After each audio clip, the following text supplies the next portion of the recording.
Ready. Play. And yes, Khachanov Alcaraz, I don't think we touched on yesterday. Are we Carlos experts? Would you say that, Vansh? We're Carlos connoisseurs. We're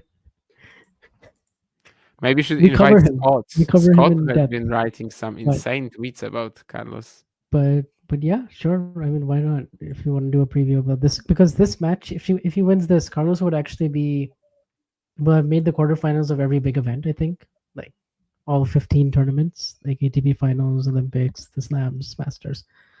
He would have, completed the set. So he would have 15 out of 15 big event quarterfinals, and so he joined the big four and Medvedev, which is pretty insane still at 22.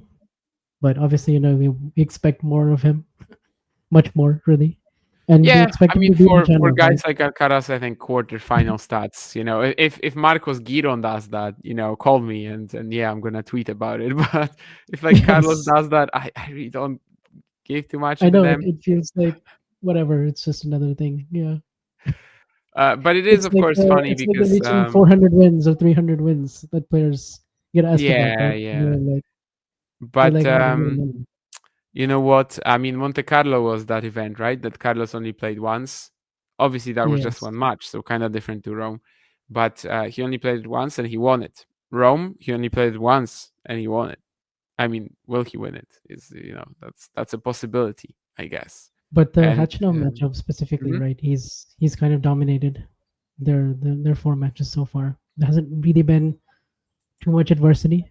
Maybe when they played in Madrid, maybe it was slightly more competitive in 23, but it's just kind of Khachanov being Khachanov, right? Like winning the matches he's kind of supposed to win, a really good litmus test player to be in the top 15, top 20, but then, can he really challenge Carlos? No. Famously, or rather maybe infamously, had a 20 plus losing streak against the top 10. Yeah. Still, I think the lopsided nature of this head to head is a little too much. Like Khachanov is so tough to play against, right? Just so physical, strong, consistent. You would Yeah. imagine that there's a day somewhere in their rivalry where Carlos just like, he's basically on an error spree and Khachanov Hmm. takes advantage. I don't think it will happen Could tomorrow, happen. probably. Yeah. I still think that Alcaraz is, a pretty big favorite for Roland Garros at the moment, unless Sinner takes this title and especially beating him in the process. And I just don't really think he's going to lose to, I don't know, maybe nobody but Sinner at this event. Mertens and Khachanov, Yeah. yeah, that makes Mm. sense. Yeah, that's pretty comparable. Yeah, it's a good comp, actually. Interesting call there from the producer, who I think maybe has misread the head to head. It's 4-0 in the other direction. Joao is thinking that Carlos will probably win the event.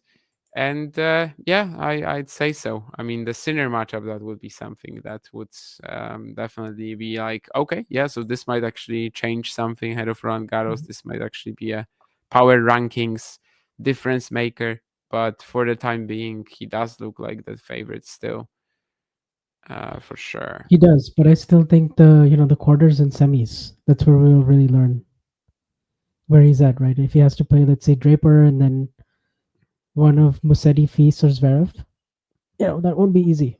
So, Yeah, it's not. I guess he's already lost to Draper, almost lost to Fields, Musetti. I was just talking about this season. I know he's lost to Musetti before, but not this season. If you enjoyed this video, make sure you hit that like button. Don't forget to subscribe and click that notification bell so you don't miss out on all things tennis.